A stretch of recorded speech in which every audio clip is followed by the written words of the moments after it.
What an extraordinary moment. And greetings and welcome to everyone. Allow me, of course, to recognize His Excellency, but I will formally introduce him later.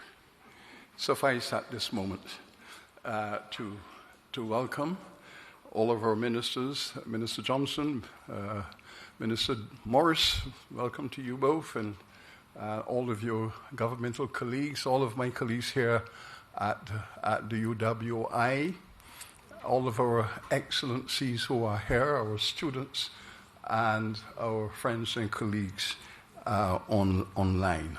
I welcome you to this special forum on reparatory justice, which has been requested by our distinguished guest. As you all know, he is now our presidential leader of the global reparatory justice movement.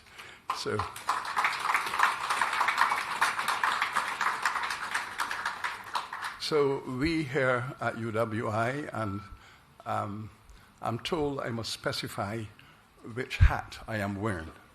And I'm told that I should say that I'm the chairman of the CARICOM Reparations Commission, but I take great pleasure in acknowledging that I happen to be the Vice Chancellor of our university as well.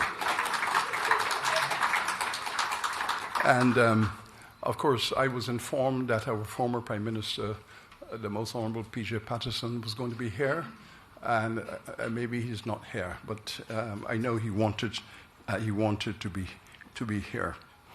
Mr. President, I wish to inform you that our University of the West Indies here is the sister university of your University of Ghana. They were both established in 1948, so we are shipmates. So it is our sister institution on the African continent. The University of Lagos came 1 year later, so we see them as a baby sibling over in Lagos. And of course, with the University of Ghana, we have many old bonds. We have been partnering on programs over the decades, and we are now entering a period where we are going to be exchanging students in the medical program as well. Now, those of us in the history fraternity who have been following the conversations in detail and researching about that transatlantic trade in enchained African ancestors, we know that about 30% of all of the African people here in the Caribbean are from the space which is now called Ghana. So we have a lot of people in here who are walking around with Fanti blood, Ga, Asante, a lot of Akan people in here. And when I last did my analysis, I was told that I am 38% Akan. But here we are. Now, I think now that my colleagues are referring to me from time to time as an elder, now, so I have arrived, okay? But the whole reason for being an elder is to tell stories, right? So I am now entering my storytelling phase, and I want to give you, Mr. President, a little story. 2008, I happened to have been in Kumasi, invited by the Asante Hini, King Ose Tutu II, and he, as Chancellor of the University in Kumasi, he asked me to give a public lecture on the Akan, especially the Ashantis, the rebellions in the Caribbean that were organized and led by the Ashantis. Okay, so I'm in the middle of Ashanti land, okay? And I'm telling the Ashantis about the havoc they were reaping on this part of the world. So I chose the subject of the Berbice rebellion of 1763. Now, in 1763, the Ashantis organized a massive rebellion against slavery. They defeated the Dutch and drove the Dutch out of Berbice. Okay? Then Kofi, who was the leader of the rebellion, was installed in a classical ceremony of the stool. So Kofi became the Asantehene of Berbice, okay, in classical Ghanaian style. But his military commander was not happy with his foreign policy because the English had approached the king and said to him, well, King Kofi, listen, Berbice is a big place. Why don't we split it in half? You can have half of it for your African kingdom, but we need the other half for plantation slavery. Okay? So King Kofi was about to negotiate, but his military commander, Atta, said, no way. No negotiations, can't trust them, no deal. So Atta and Kofi went to war. At which stage, everyone in the audience was cracking up in laughter. I couldn't hear my own voice. The reason being that at that moment in Ghana, the presidential elections were being fought by Atta and Kofi. Isn't that remarkable? Atta Mills and Kofi Kufuor. So, what can I say? They are at it again. 200 years later, and Atta and Kofi were still at it. But the remarkable thing about that story also is that the incumbent Kufuor, his first name was John. The challenger, Atta Mills, his name was also John. And our president's name is also John. Now, how do we explain these extraordinary coincidences of history and future?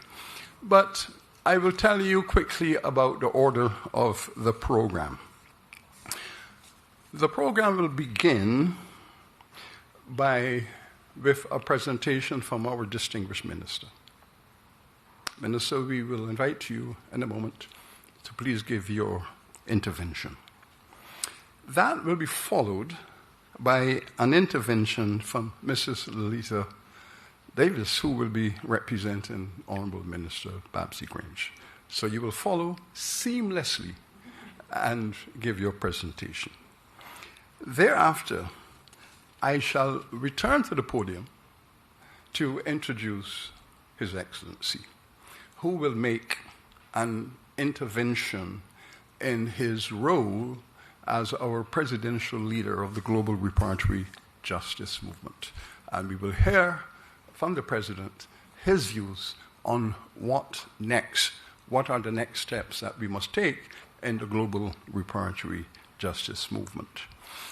After His Excellency has made his presentation, the program says that he and I would sit comfortably in these chairs and have a 20-minute dialogue. It's what the Americans will call a fireside chat, but there's no fire and but a chat, okay? Which will be followed by a Q&A from the audience, and we will take 5 questions from the audience, if we have them, and we will take 3 questions from our online viewers. Thereafter, we will invite the Pro-Vice-Chancellor for Graduate Studies, Professor Henry Lee, to come and give closing remarks. And thereafter, we can all have a glass of wine. I don't think we have wine, but anyway, we will all celebrate and allow the President to continue on his many other engagements. So, on that note, Honourable Minister, please.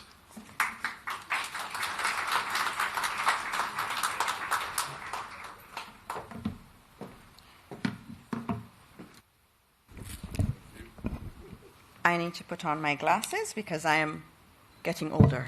Not quite.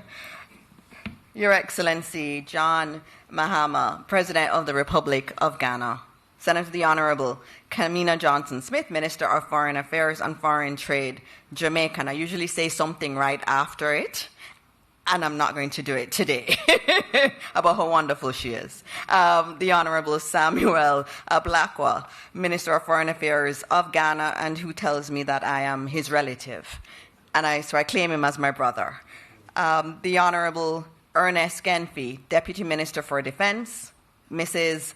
Lalita Davis-Mattis, Chair of the National Council on Reparations, who's representing the Honorable Olivia Babsy Grange, our Minister of Culture, Gender, Entertainment and Sport, Professor Sir Hilary Beckles, Vice Chancellor of the University of the West Indies and many other things, members of the government and delegation of the Republic of Ghana, heads of regional bodies, members of the diplomatic corps, distinguished academics, advocates, and invited guests. I see some students and student leaders, friends of Jamaica and Ghana, ladies and gentlemen, good afternoon. It is my distinct honor, on behalf of the Prime Minister of Jamaica, Dr. the Most Honorable Andrew Holness, and the government and people of Jamaica, to welcome His Excellency President John Dramani Mahama and his delegation to this special high-level reparation dialogue. Mr. President Akwaba, welcome to Jamaica again.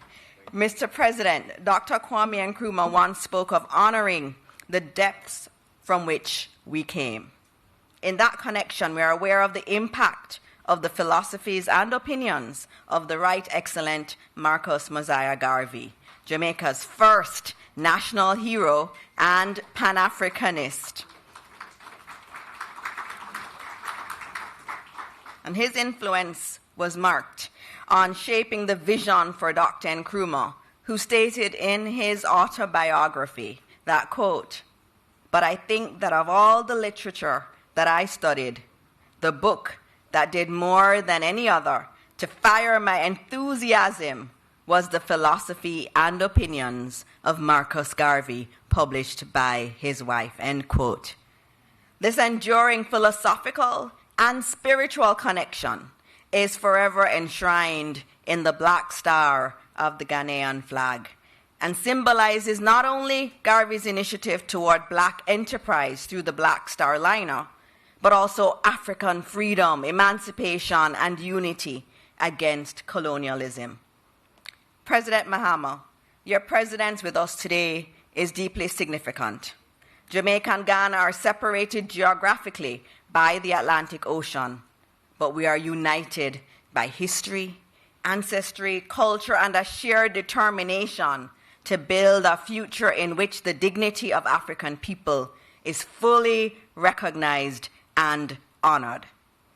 Ghana and Jamaica have walked together for longer than either of our nations has been formally free. Ghana's independence in 1957 under the leadership of Dr. Kwame Nkrumah lit a torch that Jamaica and the wider Caribbean carried forward in our own journeys to nationhood.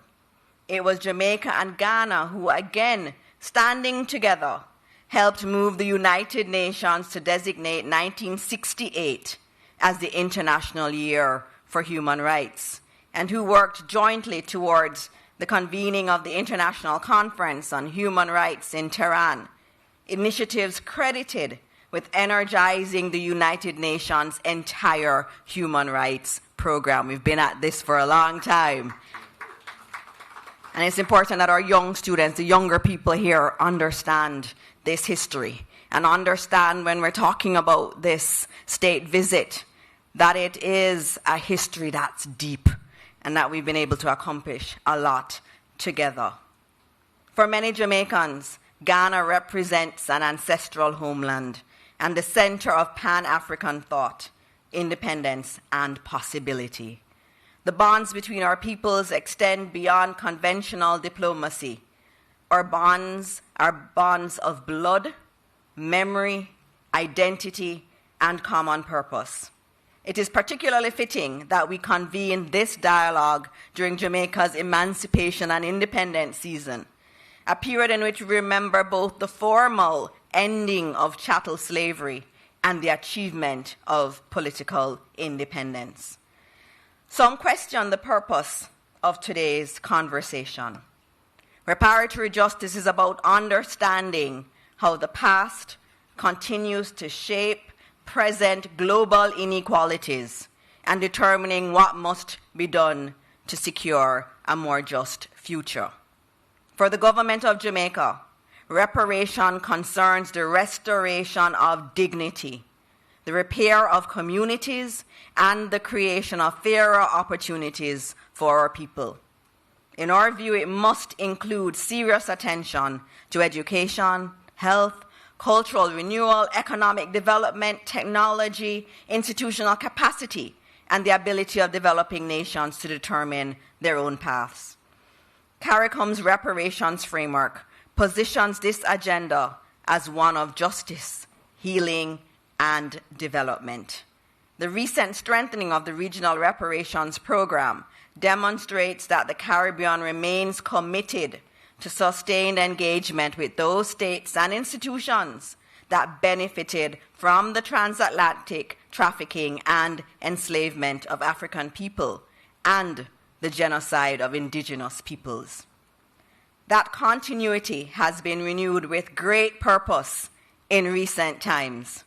On the 25th of March, 2026, Jamaica joined 122 other nations in supporting the Ghana-led United Nations resolution declaring the trafficking of enslaved Africans and the racialized chattel enslavement of Africans the gravest crime against humanity.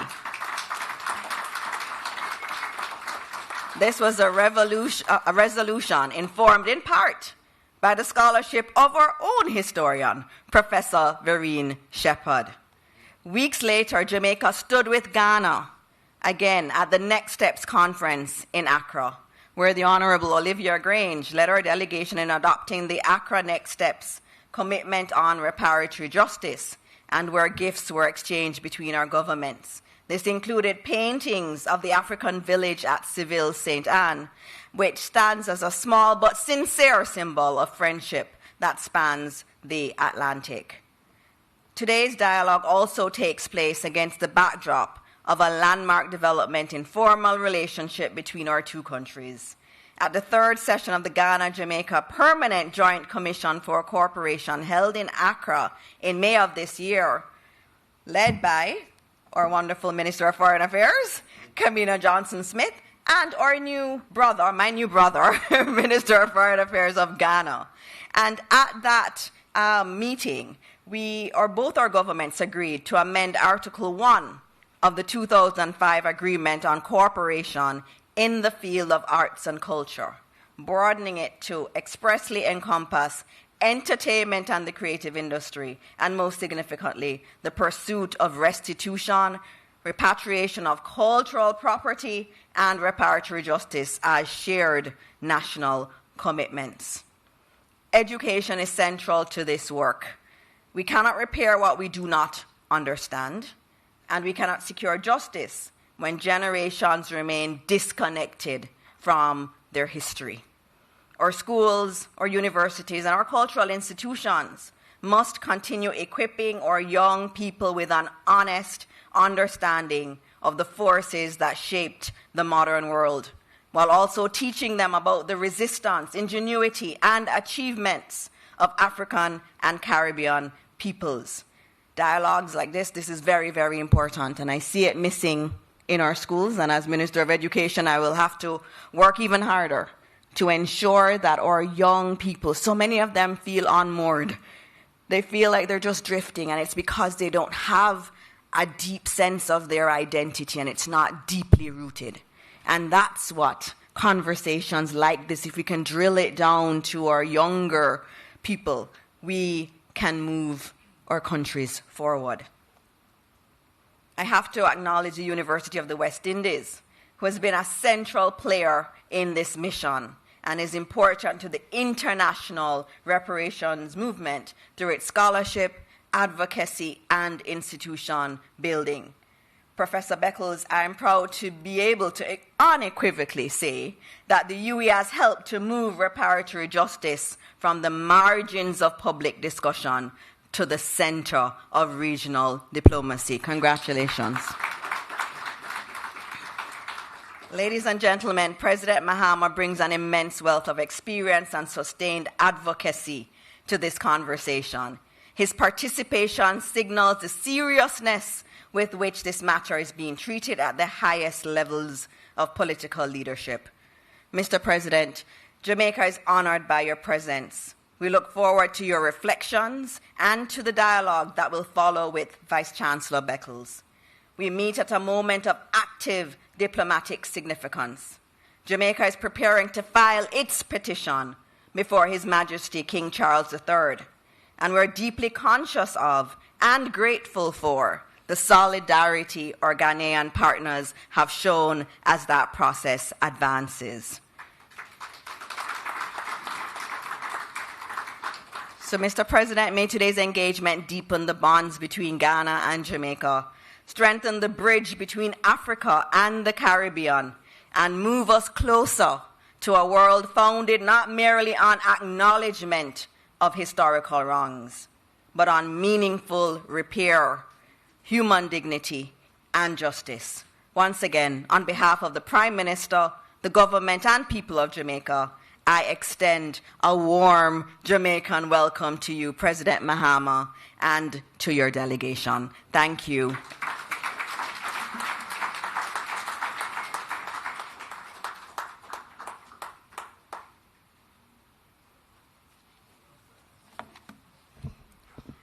Mr. Chair, permit me, ladies and gentlemen, to adopt the protocols established by the Honourable Minister.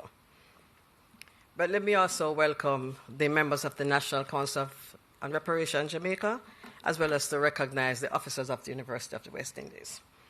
Mr. President, this is a note to you from the Honourable Minister of Culture, Gender, Entertainment and Sport, the Honourable Olivia Babsy-Grange. She seeks to address you in two capacities. One, as a daughter of the soil of Jamaica, and secondly, as a Minister of Government. I start at the former. We have read of each other, Mr. President, in history books, written by those who took us away from you. Those pages spoke of separation, of cargo, of loss, of an ocean cross in one direction through the so-called door of no return. What they did not tell us, however, is that the separation was not complete. Something traveled with us across that water, which no manifest could record and no auction could sell. We speak of Africa as the motherland, and rightly so, but in every sense that matters to a people rebuilding itself, Africa is our fatherland as well. The place from which our names, our line, our very authority descends. It is a family we seek to return to, not to a single ceremony, continually, physically, when the journey allows it, emotionally always, and spiritually without interruption. Ours is not merely a shared biology. Ours is an eclectic ancestral bond, woven from language half remembered, rhythm never lost, and faith carried in the body long after it was carried out of memory. This is why we have learned not to speak of reparation as a single act, as though any sum, however large, could close an account this old. Reparation calls for healing. It calls for reconciliation. It calls for sharing of knowledge, of opportunity, of each other's futures, far more than it calls for homecoming alone. Because this is not an event, Mr. President, it is a movement, a continuum, and in truth, it has no end. There is no closing ceremony for a family finding its way back to itself. There is only the steady expansion of relationship and a deepening understanding of who we are to one another. That understanding is already taking practical shape between our two nations. Mr. President, I now address you as a Minister of Government. This year, Ghana and Jamaica revived our Permanent Joint Commission for Cooperation. We did not merely speak, we signed. Ghanaian nurses and health professionals are now arriving to serve alongside ours under an arrangement built deliberately on partnership, not on extraction. Conversations continue on teachers, on defense, on tourism and trade, and our Honourable Minister has already elaborated on some of those areas. That living connection was made physical earlier this year when soldiers of the Ghana Army Engineer Reconstruction Team, already assisting Jamaica in the recovery from Hurricane Melissa, turned their hands to a different kind of rebuilding.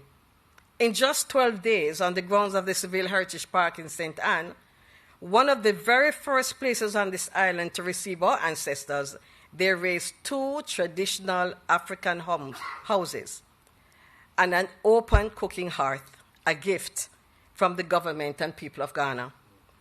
These houses stand today, Mr. President, and we understand that you'll be visiting the site soon. But when you do, you will not be touring an exhibit. You'll be visiting a home your own people built on the soil where our shared story in this hemisphere first began. Mr. President, we no longer speak of reparation as an emotional song sung by those who once called us victims. It has become this year a global political reality, one that demands recognition and one that demands accountability. Some among our nations, that profited most from our ancestors' captivity remain tardy, even reticent in acknowledging the full scale of what they did. But Ghana's resolution, now a United Nations resolution itself, has settled a question too long left open. It has fixed in permanent language of international law that the capture, the trafficking, and the chattel enslavement of our ancestors is the gravest crime ever committed against humanity. This is not a tacit nod towards history. It is a formal reminder of the culpability of the states who carried it out.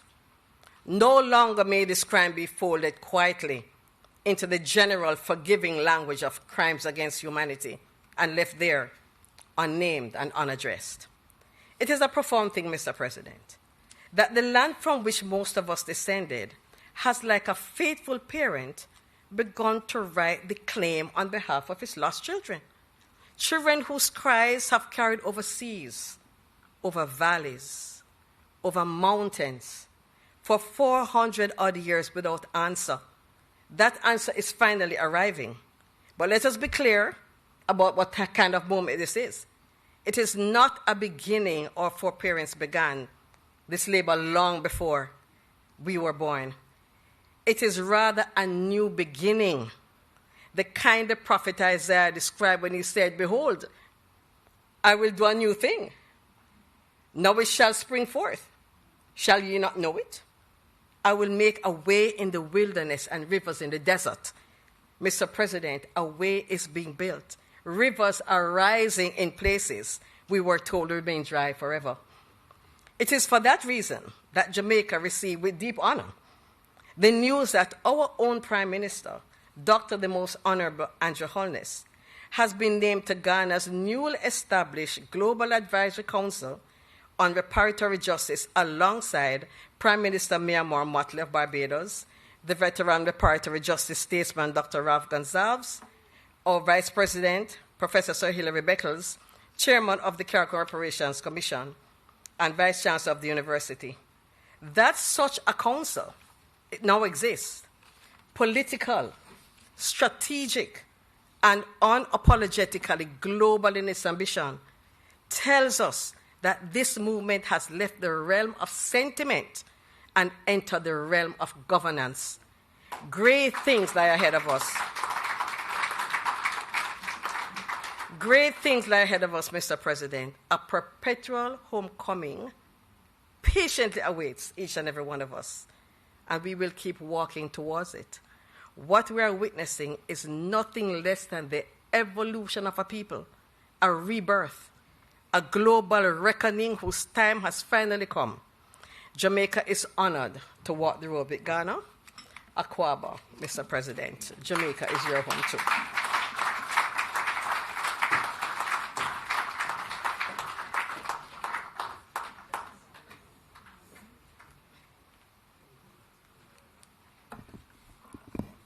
Thank you. Brilliant. Thank you. Those of you who have not traveled to Ghana, ought to do so straight away. On the coast of Ghana are two enormous limestone structures, one at Elmina and the other at Cape Coast. These were the structures that were used to warehouse our ancestors. They would warehouse us in the thousands, and the ships would come to the back door, and the Africans were marched through that door onto the ships that were lined up as they are in the Strait of Hormuz. So they would line up, and the Africans were marched onto them one by one, and off they came across the Atlantic. 8 weeks to Jamaica, 7 weeks to Barbados, and they were going.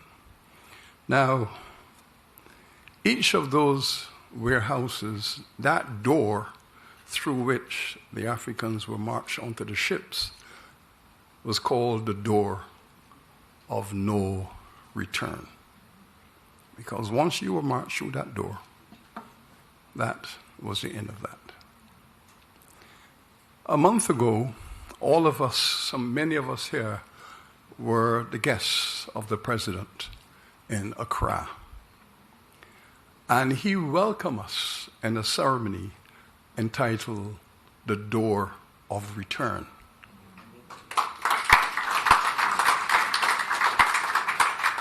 So that was a powerful philosophical and seminal comprehension of what is taking place. The door of return is open in Africa, and those of us, the diaspora, are expected to go through that door. So all of you, take your children. Now, I am not surprised that our president has emerged as the presidential champion in Africa of the Reparatory Justice movement. And I should take this opportunity, Mr. President, to say to the people, the Rastafarian movement especially, that started this struggle in earnest 100 years ago, 90 to 100 years ago, never gave up, and who maintained the position that there are stolen people. And that is why in our Reparatory Justice program, we have the concept and the pillar of repatriation. Stolen people, as the Rastafarians have consistently said from the 1930s, we are stolen people. We have a right to return from whence we were stolen. And that principle has been the spine of this movement for nearly 100 years. So we say, big up the Rasta. Our president is a leader who has emerged through the ranks. He was not imposed upon his country as the president. He came up through the ranks. He was a lowly MP.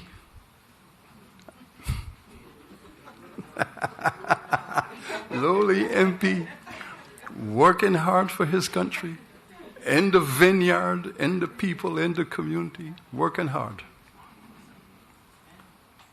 Then he became a minister. And having distinguished himself as a minister, he became a vice president. And finally, after many years, the people of his country have endorsed him as their president.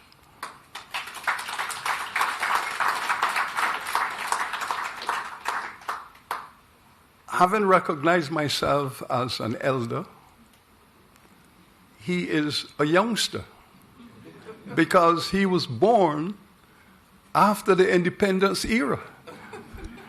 He's not one of us who lived in the colonial period and then lived in the independence period. He is a child of the independence decade. So that makes him a youngster. But his career has been distinguished by service at the national, regional, continental, and global level.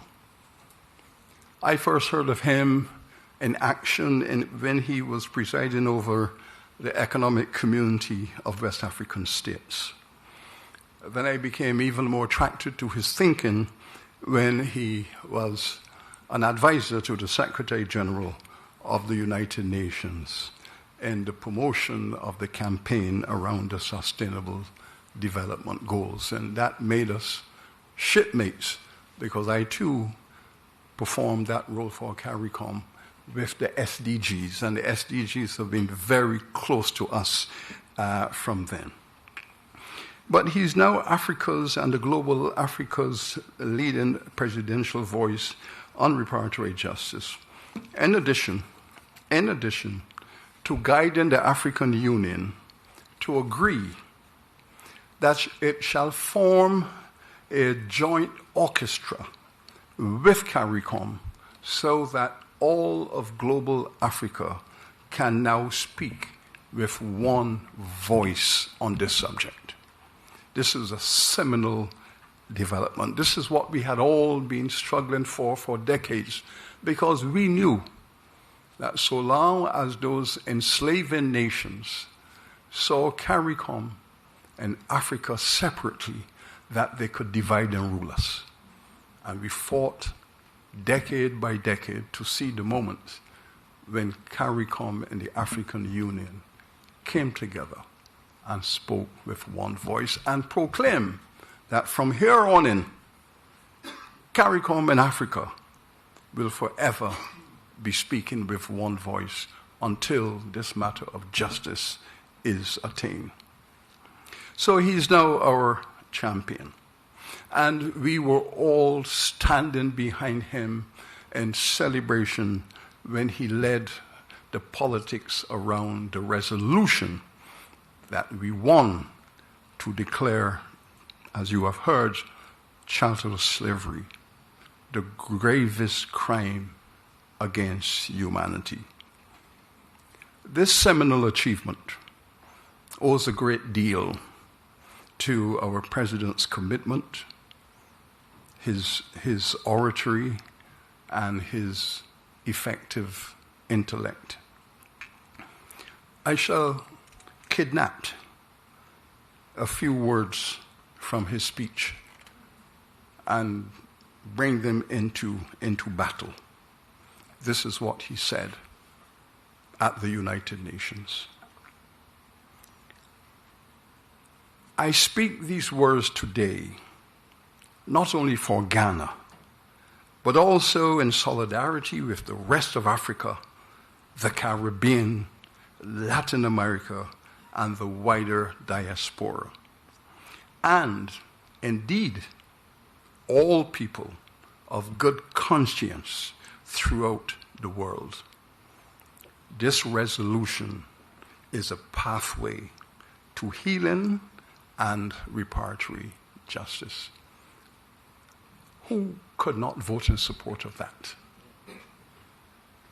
I marveled when I saw nations from all over the world, all of Asia, led by India and the Chinese, most of East Africa, most of East Europe, led by the Russians, most of East and West Asia, Latin America with one exception. 90% of the world coming together to say there has to be reparatory justice.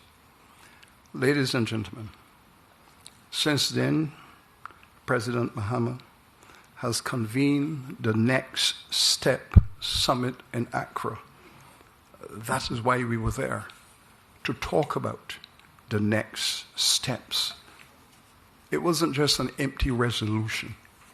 The President is leading that conversation to create a program of action, leading inexorably to the negotiations. This is where we're at now. The case has been made. We are now in the stage of negotiations. And we will bring them to the table. If not in a block, one by one. The table is now ready. Minister Johnson, we are now ready for you. We're now over to the ministers and the foreign affairs and the governments. Negotiations are on the horizon. Mr. President, please.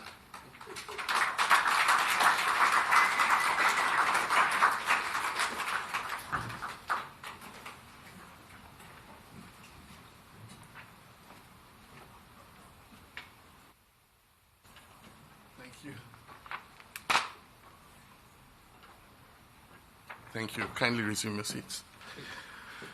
Thank you very much, Sir Hilary Beckles. Thanks for the kind introduction. And let me proceed on established protocol and say, my brothers and sisters, it was the favorite greeting of my former president, John Evans Atta Mills, of blessed memory. And I just make a few comments before I go into the statement that I have.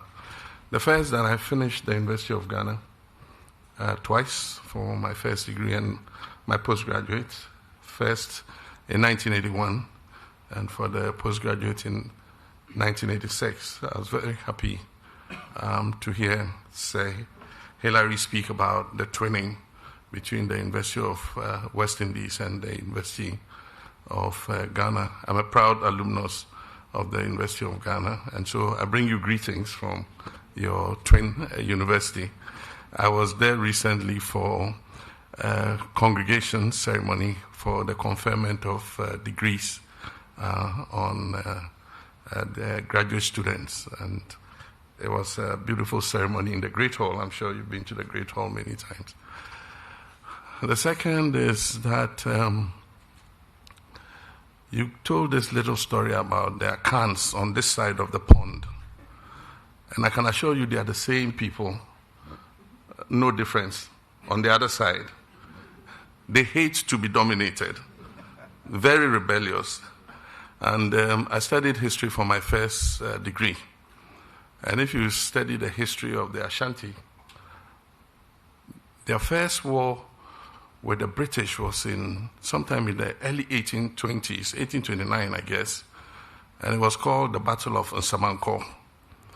At the time, Cape Coast and Elmina had become the main trading points in the trade with Europe, and so the ships used to come and buy items from Africa, for transport to Europe.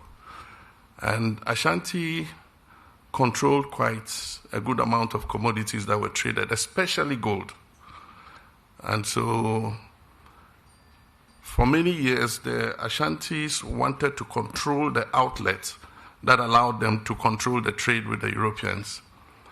And so somewhere in the early 20s, the British had bought over the Elmina fort. And the Ashantis, as usual, attacked the Elmina fort. And they had the first battle with the British. It was called the Battle of Nsamanko. And the British governor was killed. He actually was decapitated, and his sword and skull were taken by the Ashanti. And so later, the British went and reorganized, and they had several battles with the Ashanti in the 1800s, because at the time, the British were struggling to begin the establishment of their colony. They called it a protectorate.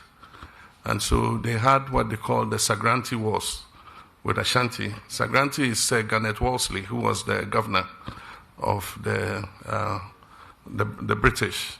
And so they had the Sagranti Wars, and it was about 3 or 4 battles.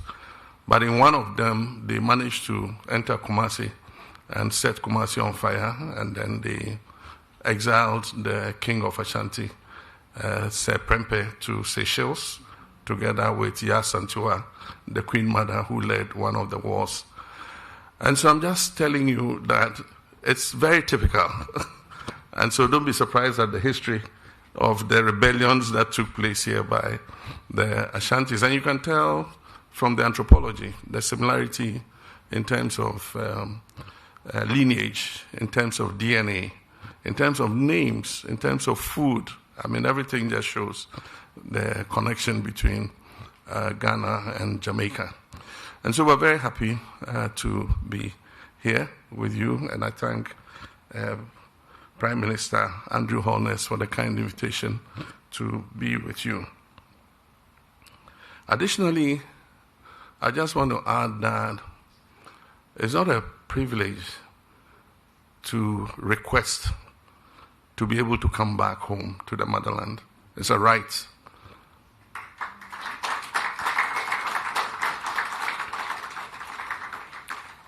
You spoke about the door of return, and we're there recently when we went for the next steps. We walked through the door and went onto the beach, and there was a reenactment of how the slaves were taken away. And the boats were there, they were loaded onto the boats. And it was a cross-section of the slaves, middle-aged, young men, young women, and even babies. There's a picture of me holding a slave baby, you know, who was also going to be taken away. And like you said, they loaded them on these ships, and they packed them like sardines on their side, not on their backs, on their sides, so that they could take more in that space. And the men were shackled in the ship, and you had to lie there. I mean, you did your nature's call there. People vomited. It was, I mean, if you read some of the accounts of people who went down into the hold, they came back with such nausea because of the stench, you know. And so the lucky ones survived. Many died in transit, and there are many who were thrown overboard in the Middle Passage. That is all history now. But then the other thing is that the women were not shackled. And why were they not shackled? Because the slave captains and others wanted to take advantage of them in the night. And so they selected the best and left them unshackled, so that in the night you come and catch one of them and take them to the captain's cabin. I mean, these atrocities are things that happened. They are historical truth. And so for me, the importance of the Assembly resolution is that we have it on record for generations yet unborn that the chattel enslavement of Africans is the gravest crime against humanity. And so that single victory is a victory for all of us. Before I came as a champion of AU reparations, we had been singing from different hymn sheets. We had been at the whole issue of reparations, but singing different orchestras, different symphonies. And so all that we achieved was to bring everybody together. And it was the cooperation with all of you, Sir Hilary, all of you, you know, coming together. And once we started singing from the same hymn sheet, the world could not do anything but listen. And all of us, Ablakwa and several other people who volunteered, crisscrossed this world. I mean, there were times I called my foreign minister, "Where are you?" "Oh, I'm in Kazakhstan." I said, "What are you doing in Kazakhstan?" He said, "So the UN resolution."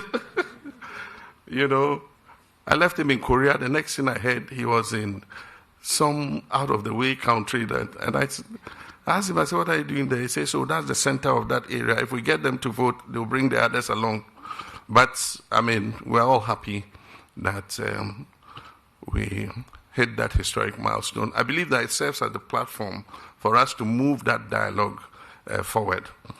And like we always say, it's not just about financial compensation. It's about acknowledging, you know, it's about expressing regret. It's about healing. It's about addressing the consequences of what slavery and colonialism did to our countries. It's about addressing those enduring consequences and changing the global order so that it gives us a fighting chance to create a better life for our people. And so I'm happy to have come to Jamaica. We all know the relationships that have existed between Ghana and Jamaica. Indeed, our first president of blessed memory, had always written and spoken about Marcus Garvey and the influence he had on him. When this whole Pan-African movement started, Marcus Garvey was a larger-than-life character in the whole Pan-African movement. And many of the leaders who eventually fought for independence took inspiration from him, because his cardinal vision was that it was time to end colonialism, and that it is Africans that will lead that battle to end colonialism. And indeed, that is what it was. Nobody was going to fight for independence for us. It had to take we ourselves to do the fight for independence. People were thrown in jail, and others were beaten, others were killed. Several of our veteran soldiers who had gone to the World War and just coming to demand their pension were shot in cold blood. And that is one of the events that triggered the rebellion in Ghana. And of course, after Ghana, it spread like wildfire across the rest of the continent. Today, all that is history. But that was a fight for liberation. But today, we're faced with a new fight. And that is why the relationships between us and visits like this are important. Because the battle that confronts us now is not the battle for liberation. We're independent anyway. The battle that confronts us is how we can cooperate to increase our economic development, create prosperity for our people. And so the battle now is the battle for economic emancipation. And I'm happy that I had the opportunity to visit Jamaica for the first time, the land of Marcus Garvey, but also the land of the prophet Bob Marley, who is one of my favorite artists. Indeed, we grew up on Bob Marley's music. And if we had a band, I probably would sing a few of his tunes here, but his songs inspire us. And especially the one that asks us to get rid of mental slavery. None but ourselves can free our minds. And so, if you'll be patient, I'll just inflict this little speech on you, and then we'll take it from there. It's a great honor and privilege to be invited to this important dialogue at the University of the West Indies, Mona campus. Allow me at the outset to express my warm appreciation to the government and people of Jamaica, and to the leadership of the University of the West Indies for convening this timely and significant dialogue on reparatory justice. The University of West Indies has for decades served as one of the world's most respected centers of scholarship and intellectual leadership on the history and legacies of the transatlantic enslavement of Africans, on colonialism, on racial injustice, and the quest for reparatory justice. Through your research, your advocacy, and public engagement, you have helped to shape global understanding of these issues and elevated the moral, legal, and developmental dimensions of the reparations discourse. As members of an extended historical family, the bonds between Africa and the Caribbean are profound and enduring. They were forged through one of the darkest chapters in human history, yet they've been sustained through extraordinary resilience, cultural creativity, and a common struggle for dignity, justice, freedom, and self-determination. Millions of Africans were violently taken away from their homes and communities and trafficked across oceans and subjected to a system of racialized chattel enslavement that reduced human beings into commodities. Entire societies were devastated, families were separated, cultures were disrupted, economic systems were distorted, human potential was systematically exploited in the service of imperial wealth accumulation. The transatlantic trafficking of enslaved Africans and the institution of racialized chattel enslavement were not accidental occurrences of history. They were organized systems of extraction, dehumanization, and racial domination, implemented over centuries and sustained by political, legal, financial, and commercial structures. The consequences of the transatlantic slave trade and racialized chattel enslavement of Africans did not end with emancipation. The inequalities created by slavery and colonialism continue to shape the patterns of wealth, opportunity, development, representation, and access across the global system. It's therefore important to underscore that the global discourse on reparations has reached a defining moment. The international community is increasingly moving beyond simple acknowledgement and historical wrongs, beyond simple acknowledgement of historical wrongs towards structured engagement on how their enduring consequences can be addressed.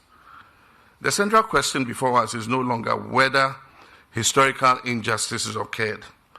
History has already rendered that verdict in the UN General Assembly resolution. The question now is how those injustices and their continuing effects should be addressed in a meaningful, sustainable, and forward-looking manner. Reparatory justice is not just about revisiting the past in isolation. It's about addressing the continuing consequences of that past. It is about correcting structural imbalances that continue to influence contemporary inequalities. It is about truth-telling. It's about healing. It's about taking accountability. It's about restoration of dignity and the creation of a more just and equitable global order. As I stated at a meeting of the African Union Assembly earlier this year, reparations involve not only financial compensation, but also restitution, rehabilitation, guarantees of non-repetition, historical accountability, and the restoration of the dignity and rights of African peoples and people of African descent. They must also encompass educational opportunities, cultural cooperation, and the amplification of African and diaspora voices in global affairs. As the African Union champion on advancing the cause of justice and the payment of reparations to Africans, I've sought to work closely with fellow Africans, the Caribbean, and other leaders, regional institutions, scholars, and civil society to advance this cause with purpose and determination. Ghana is committed to promoting a coherent, unified, and practical transcontinental position on reparations. Over the past several months, we've convened a series of strategic engagements that have brought together policymakers, historians, legal scholars, researchers, development practitioners, representatives of the African diaspora, women's groups, youth groups, and civil society organizations for constructive dialogues on pathways towards justice, accountability, healing, reconciliation, and the restoration of dignity for peoples of African descent. Throughout this process, we have remained committed to ensuring that discussions on reparations are grounded on evidence, guided by principle, and directed towards actionable outcomes. Our objective is clear. The engagement on reparatory justice must evolve from simple moral arguments alone towards structured international engagements supported by institutional, legal, diplomatic, economic, and financial mechanisms capable of delivering tangible results. A major breakthrough occurred on 25th March 2026 when the UN General Assembly adopted Resolution ARES/80/250 on the declaration of the trafficking of enslaved Africans and racialized chattel enslavement of Africans as the gravest crime against humanity. 123 member states supported the resolution. This landmark resolution represents a historic achievement. For the first time in the history of the United Nations, the General Assembly adopted a resolution dedicated exclusively to the trafficking of enslaved Africans and racialized chattel enslavement. The resolution affirmed what generations of African, Caribbean scholars and activists and descendants of enslaved people have long maintained, that the crimes of the trafficking of enslaved Africans and racialized chattel enslavement of Africans was the greatest violation ever committed against any part of humanity, and that their consequences continue to shape our world today. The adoption of this resolution demonstrates the emergence of a broad international consensus that justice requires engagement with historical truth and its contemporary consequences. Recognizing that international recognition alone is insufficient, Ghana convened the high-level consultative conference on the next steps to the landmark UNGA resolution in Accra that took place from the 17th to the 19th of June. This conference brought together representatives of the 123 countries that supported the resolution. Regional organizations, academia, civil society, youth, leaders from Africa, and the diaspora. The principal outcome was the adoption of the Next Steps Commitment on Reparatory Justice. The Next Steps Commitments provide a practical roadmap for advancing implementation of the resolution and strengthening international cooperation on reparatory justice. They seek to move the discussion beyond recognition towards coordinated action. The commitments call, among others, for strengthened international dialogue, historical truth-telling, restitution of cultural properties, legal and institutional reforms, enhanced research cooperation, financial and development initiatives, and the creation of durable frameworks for pursuing reparatory justice at national, regional, and global levels. Importantly, the conference reaffirmed that reparative justice must be pursued through constructive engagements, partnerships, evidence-based policymaking, and respect for international law. One of the lessons of history is that transformative changes require institutions. Good intentions alone are not sufficient. And so for this reason, Ghana is supporting the establishment of institutional mechanisms capable of sustaining the momentum, coordinating research, informing policy, supporting diplomacy, and strengthening legal engagement on reparatory justice. The Next Step commitments welcome the establishment of a high-level Global Advisory Council on Reparatory Justice and 2 global expert panels, one on cultural restitution and the other for legal experts on reparatory justice. These are all designed to deepen work on historical research, cultural restitution, legal strategy, policy development, and international cooperation. Our goal is to ensure that rigorous scholarship, credible evidence, strong institutions, and effective multilateral engagement support the reparations agenda. No discussion of reparative justice can occur without acknowledging the extraordinary leadership of the Caribbean. For decades, Caribbean governments, academic, civil society leaders, and advocacy organizations have remained at the forefront of this movement. The work of the CARICOM Reparations Commission and the CARICOM 10-point plan have provided intellectual clarity, strategic direction, and a principled framework for advancing discourse internationally. I wish to commend Professor Sir Hilary Beckles and all those whose scholarship and advocacy have helped shape contemporary thinking on reparatory justice.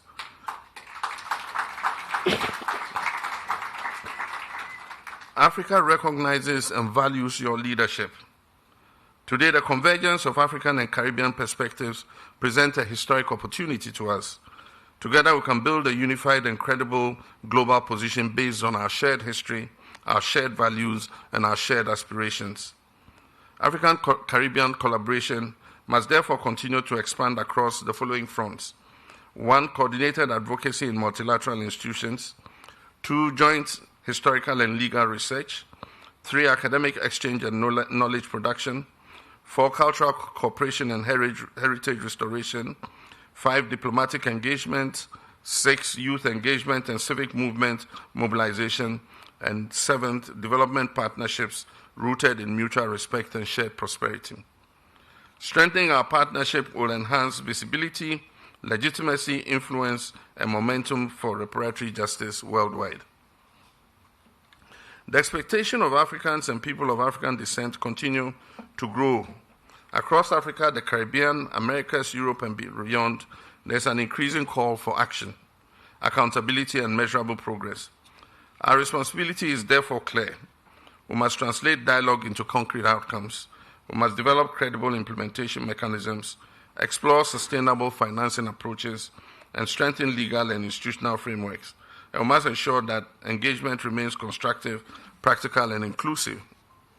Meeting these expectations will require political will, sustained commitment, intellectual leadership, and collective resolve.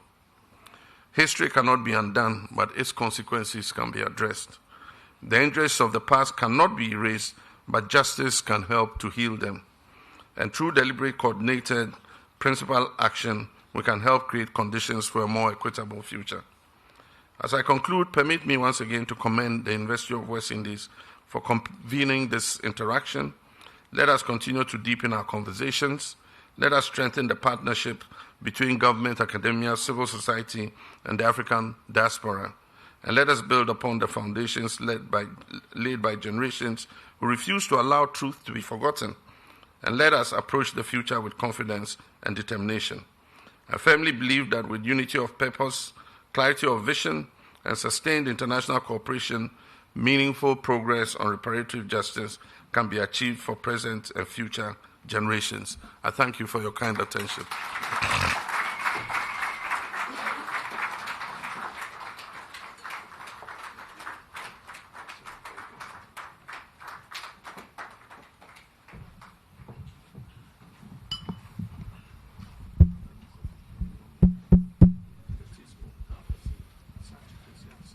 Okay, very good people, it's your turn. Please warm your hands with another round of applause for the President.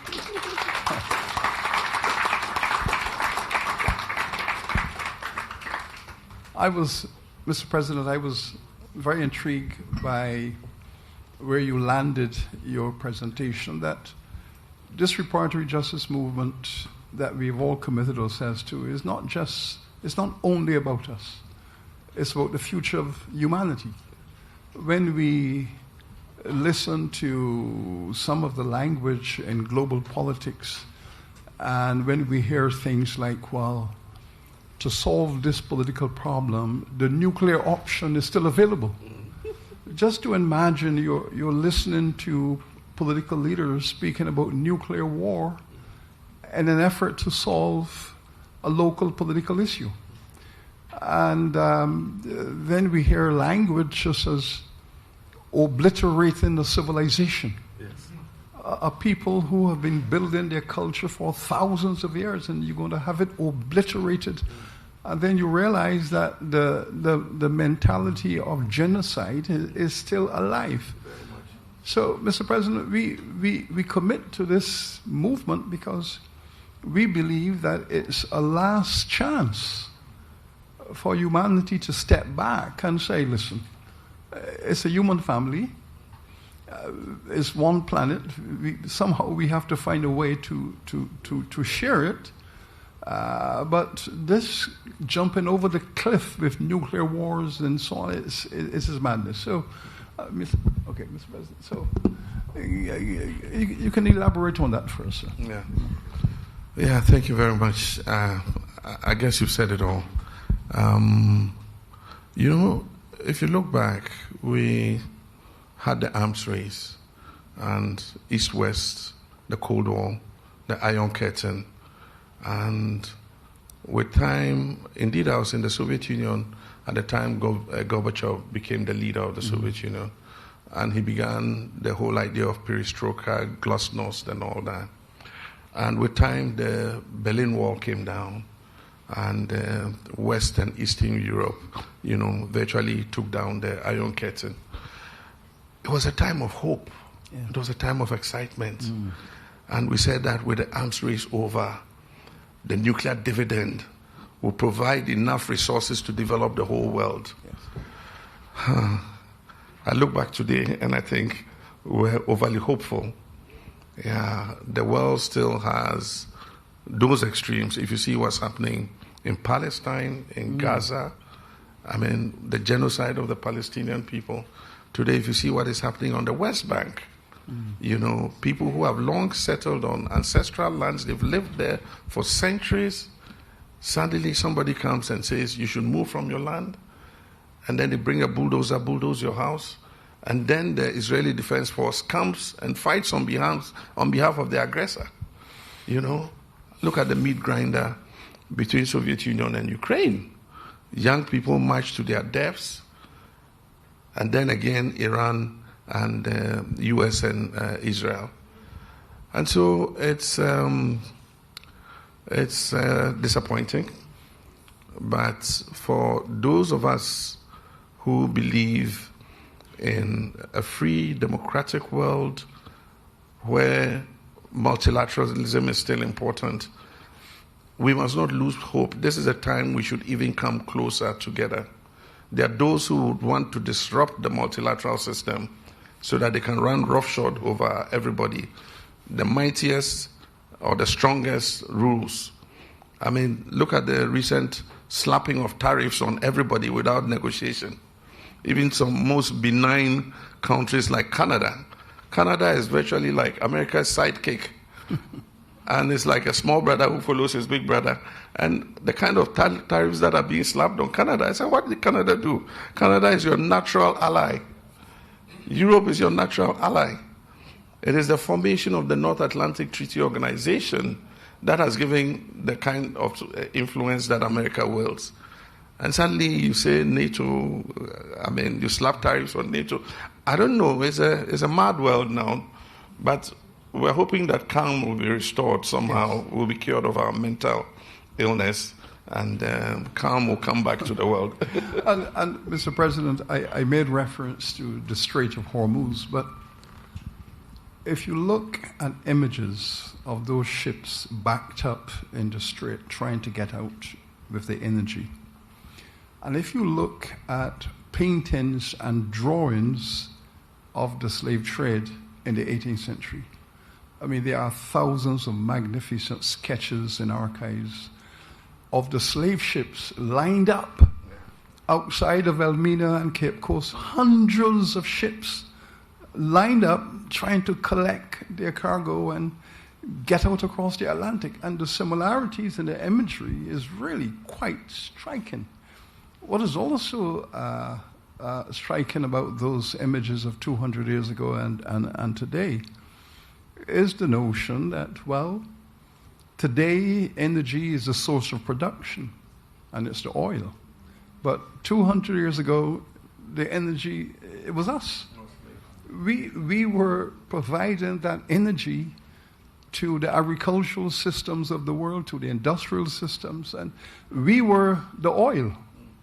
And the tankers trying to get through and the slave ships trying to get through, the imagery and the language is very, very similar. And the question about, you raised the issue of how the Africans were packed. In the 18th century, they had two concepts. One was called tight packing, one was called loose packing. A slave ship would take about 7 to 8 to 9 weeks to get to the Caribbean market. And ship captains, slavers, used to debate between themselves which method is more effective. If the ship has a capacity for 300 enslaved persons, if you loose back, so the ship has a capacity for 300, so you carry 200 and hope to get across the Atlantic as quickly as possible with a lighter weight, because these are sail ships. And the lighter the ship, the faster it's going to go. So captains would debate, and either way, you're going to lose 30%. So the average mortality on a slave ship was 30%. You're going to lose 30% in the Atlantic. So those debates are now very similar to what we are hearing in the Strait of Hormuz. Should the smaller, lighter tankers, do they get to market quicker than the big, heavy tankers?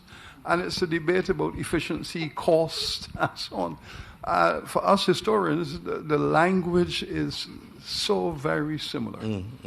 But at the end of it, Mr. President, I would say there's something called toxic racism. This is really something that happened during the slavery. And it's this toxic racism that continues to generate the kinds of politics that you have just described. So it is uprooting racism from global thinking that has to be an objective of reparation, reparatory justice. Even the comparison of the two, I was watching the news some while back, and they had agreed on the 60-day ceasefire, and they said the Strait of Hormuz was open. But they said, even if the Strait of Hormuz was open, ships were not going to immediately start dashing through because they had to fix their insurance again. Like the slave ships, they had to take their insurance, make sure their insurance was in order before they started the crossing. And if they lost cargo, they claimed on their insurance. I mean, this was cargo, commodities. Our ancestors were commodities. And so if you lost 30%, like he said, it was a successful trip. If 30% of the slaves died, you had done a successful journey. I mean, these were lives. These were human beings. And the Palestinian situation, Mr. President, you mentioned that how they say that one Jewish life is worth 1,000 Palestinian lives. Now, if you take Jamaica, the British brought 1.5 million Africans into Jamaica. 1.5 million Africans were brought here to Jamaica. At emancipation, there were only 300,000 remaining. So Jamaica had only about 17% of all the Africans who came here survive. And the question is, how do you reduce 1.5 million people to 300,000 after 200 years? Because what we do know is that populations reproduce. Yeah. People have sex, they have babies, and they live. Yeah. So if year by year you are losing 2,000 and you have to import 5,000 to replace 2,000, and year after year after decades. So in Jamaica, slavery was genocide. So it wasn't just the chattel slavery, it was genocide against the African people on this island. Yeah. And that's the point that we have made to the British government, that you didn't just enslave the Africans in Jamaica, you committed genocide here. 70 to 80% of the people you brought here were wiped out and didn't live past 40 years old. So that's another dimension, the slavery, the genocide, the racism, the economic exploitation. So, Mr. President, you have put together this global committee to steer the conversation. And you have said it should be practical, strategic. It should focus on economic development and social justice. Do you have a sense of the kind of timelines in which we could bring the enslaving nations to the table? I think that some of them have started to open up, which is a good sign. Mm-hmm. After the resolution passed, many of the countries that abstained, have quietly reached out, and some publicly have reached out and said, look, we didn't vote for because we had some objections, this objection or the other, but fine. But we're ready to engage.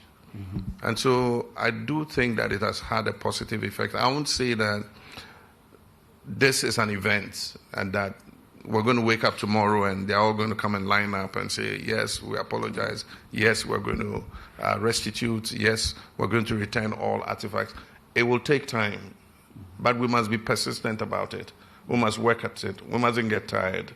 And that's why we set up the expert panels to work consistently, and we'll continue to review the progress we're making.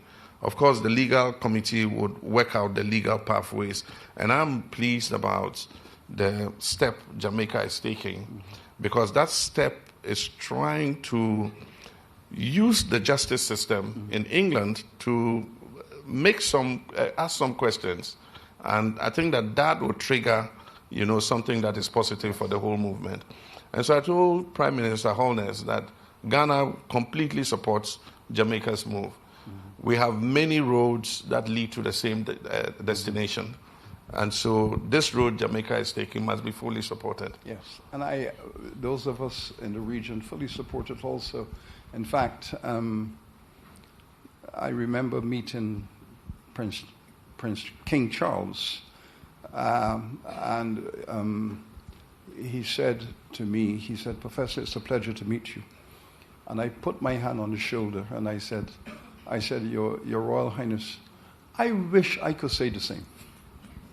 And he said, and why is that? And I said, well, okay. King Charles I is the one who declared that black people were not human beings. That was King Charles I. King Charles II was the one who legislated that black people, African people, should be classified as chattel and property forever and ever and ever. And I said, I'm just wondering what King Charles III have in store. I'm just wondering what King Charles III have in store for us. And he quite nicely said, oh, I guess you'll have to wait and see, won't you? So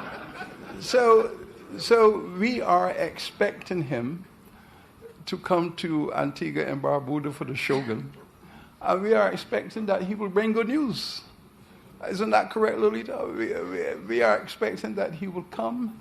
He did say in Samoa that, what did he say? That reparations is a discourse whose time has come. Mm-hmm. And we have held on to those words. So the Dutch government has apologized and said that they're ready to discuss reparations. The Germans have been trying to make amends in Namibia with what the genocide they committed there.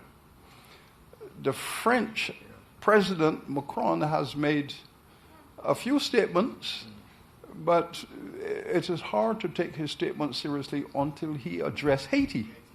Haiti is his domestic issue, and the home drums begin there. So I share your view, Mr. President, that there is a thawing of attitudes, and now what is required is very skillful political leadership to bring this matter to a conversation.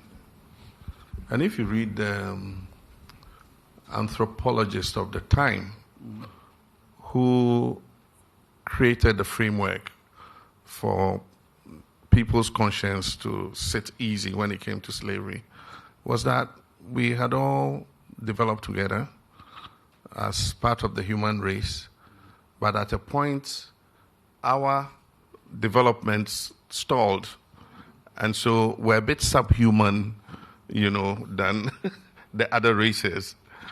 And I mean, that's justified, if you felt that you were more human than somebody, then it justified you treating the person. It's like you have a dog, you treat the dog, the way you want.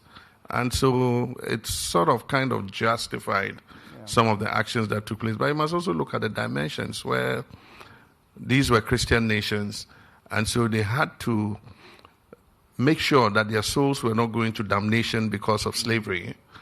And so all the papal bulls and the theological writings and edicts that made it okay that you could enslave a person, and that it had nothing to do with your soul going to paradise. You will still make heaven, however you treat this, subhuman thing.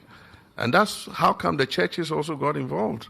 Not only in terms of creating the theological edicts, but also in owning plantations with slaves. There are many of the churches that own plantations and use slave labor. A lot of the generational wealth in this world was extracted from slavery. There are some of the wealthiest families, the biggest insurance companies that made their generational wealth from enslaving people. And so it's quite clear. I mean, what else do we need to say? And Mr. President, one of the biggest challenges we're going to have in terms of raising public opinion, in Europe, they're very skillfully brainwashed their citizens to believe that all of the things that we are speaking about never existed. The average person on the streets of England have no idea what we're talking about. I can speak to it from both sides because I was a Windrush baby, and I went to school in England. And in my 4 years in high school, never once, never, ever, ever was slavery, colonization, imperialism, the empire, none of that was discussed in the schools. So we have a population that find incredible the things that we're talking about, but yet they're the ones who have the vote. They're the ones who the MPs have to respond to them, and they believe that this reparatory justice conversation is madness. Now, in France, surveys were done to show that 80% of the French population knows nothing about Haiti and what happened there.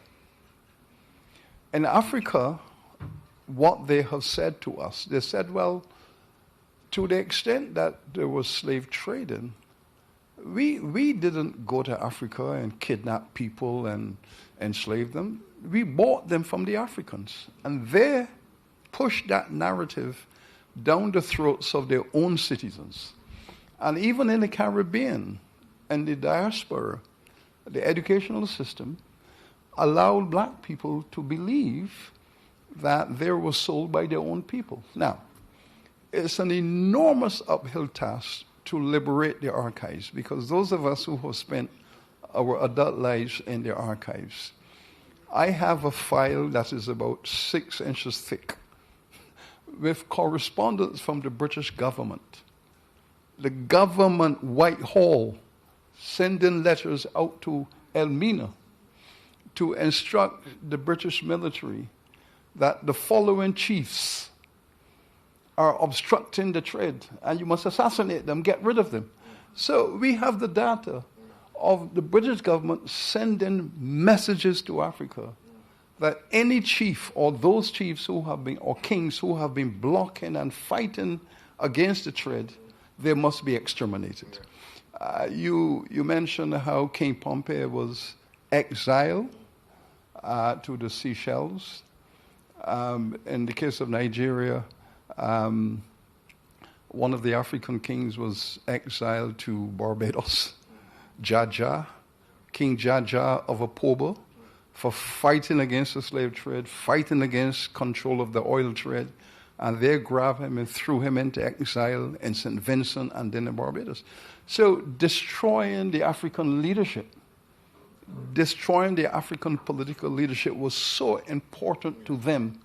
And in many cases, where the trade was thriving, it was because they succeeded in wiping out the kings and queens who were defending their people and resisting. So that story now has to find its way into mainstream knowledge. So we have a huge educational project to undertake as well. Yeah, and for them, they used it as a tool to divide and rule. And so they pushed that narrative in the Caribbean, in America. And so I've seen many black Americans wax lyrical about how you guys who remained there sold us into slavery. Yeah. And so it was a deliberate attempt to divide us and not let us speak with one voice on reparation. And the point I'm making is the Holocaust occurred, and I believe that there was a Holocaust and 6 million Jews were killed. Mm-hmm. Some of the most brutal prison guards were Jews. Some of those who went into the communities and showed where Jews were hiding and delivered them to the Nazis to be exterminated were Jews. But it doesn't mean the Holocaust didn't happen and that the Holocaust wasn't a crime against humanity. Yeah.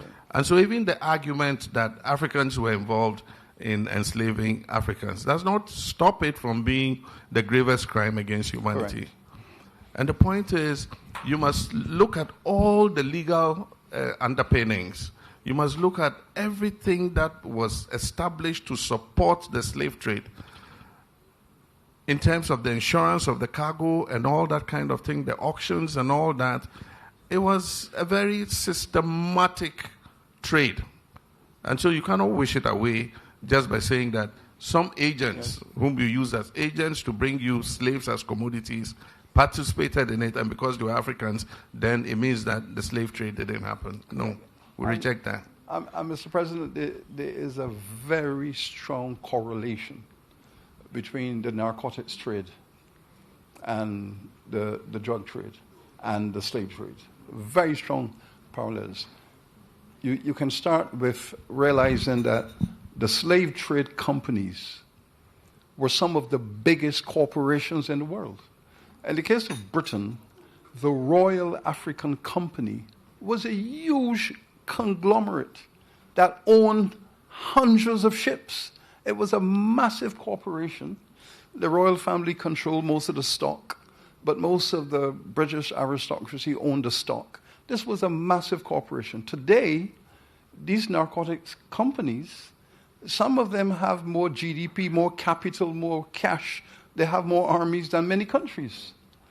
And when those narcotics come into our countries and destroying the lives of our young people, we do not manufacture them.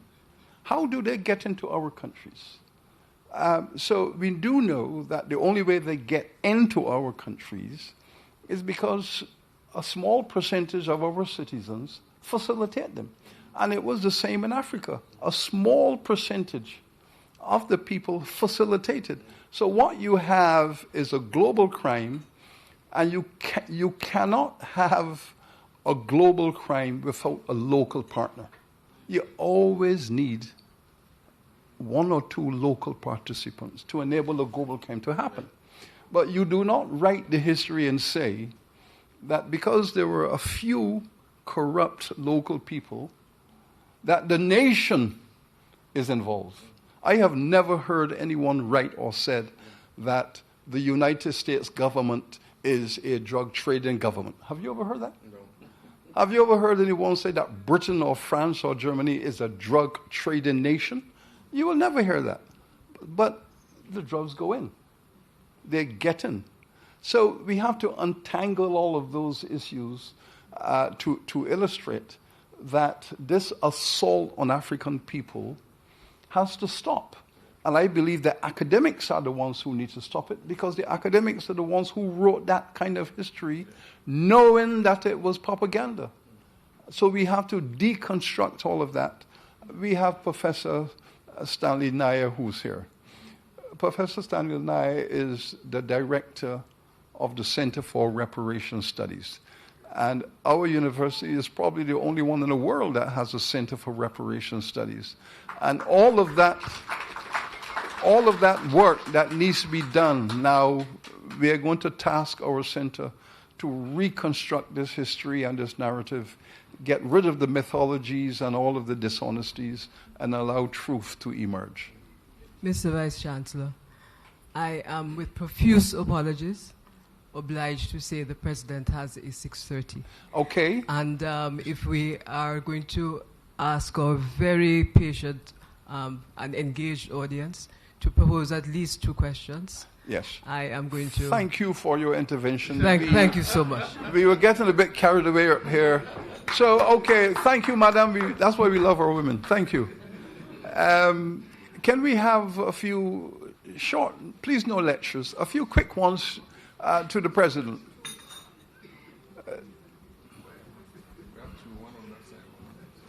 Where's the mic?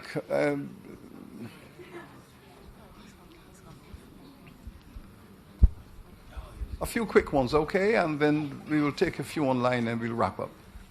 Okay, good evening. Good evening, Mr. President. Good evening, sir. So this is my question to you. As the mechanisms of reparations are implemented over time, how do we prevent corruption and neocolonialism from further deepening the wound that we are trying to address? Last October, Jamaica suffered a very catastrophic hurricane, and there has been a lot of controversy about how humanitarian aid has been handled. And how do we prevent the hypocrisy of certain governments from increasing apathy towards reparations? How do we prevent the academic bubble from preventing this discussion from spreading to where it needs to go?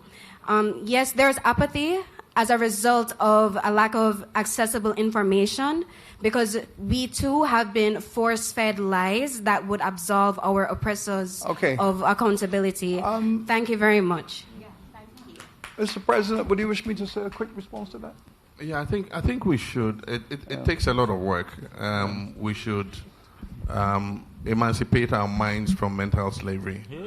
The twin effects of slavery and colonialism are still enduring, and that is part of the challenge our nations face. And we are now independent. We should be able to tell our children the truth.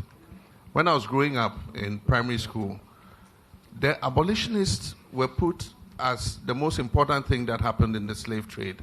We were taught about the slave trade. The gravity of what happened in the slave trade was never really spelled out. It was the bravery of the abolitionists and how they were the knights in shining armor who came and stopped it and saved Africans. And so all these people who were involved in the abolition movement were lionized in our history books. Now we can begin to tell our children the truth. And I think that since the resolution was passed on the General Assembly, it's piqued interest in trying to understand and know what exactly happened. And I believe that awareness is being created. People are aware of what happened. And it helps for you to know where we have come from, because that informs where we are going. And I believe that with the kind of work that Sir Hilary Berkels and co are doing, and he said academia must deconstruct the wrong story and put out the right narrative so that generations, current generations and generations yet unborn can find out the truth about what happened. Thank you. We'll have one over here, and then Minister Johnson, we'll wrap up. Don't panic. Right, yes. In the spirit of being short, I just ask, well, it's exciting that the political opportunity window for us to discuss reparations has opened finally again. What is our plan for ensuring that the countries who are responsible for delivering our reparatory justice do follow through, even though it is not politically convenient for them, it's actually detrimental, it's economically unviable for them, but how do we encourage them to continue with it despite it being, on the face of it, terrible for them? Before, it was taboo to talk about it. They didn't want to hear. You could not discuss it in any international forum. Today, that door is open, and we intend to keep that door open. We have our foot in the door. We're going to squeeze our shoulder into the door, and we'll open that door wide. Thank you. Ladies and gentlemen, as we break this important conversation to a close, I wish to express our sincere appreciation to His Excellency and our Vice Chancellor for an engaging, thoughtful, and forward-looking dialogue on reparatory justice. Please give our two distinguished presenters a tremendous round of applause. I know I have 2 minutes, so I will be quick. This evening's discussion has reminded us that reparatory justice is not simply about revisiting the past. It is about confronting the enduring consequences of slavery, colonialism, and racial injustice, and determining how we build a more equitable future for Africa, the Caribbean, and the people of African descent across the world. It challenges us to move beyond acknowledgement towards action and beyond expressions of regret towards meaningful repair. The conversation has also reinforced the historic and contemporary bonds between Africa and the Caribbean. As His Excellency has reminded us, our histories are intertwined, and so too are our aspirations. There is enormous potential for our regions to deepen collaboration for research and policy implementation for sustainable development. As His Excellency said, we now have to emphasize economic emancipation, and we speak together with a stronger collective voice on the global stage. We are proud of our esteemed researchers at the Center for Reparation Research at the UWI for their continued excellent research and advocacy. As Mrs. Davis-Mattis has said, greater things are ahead.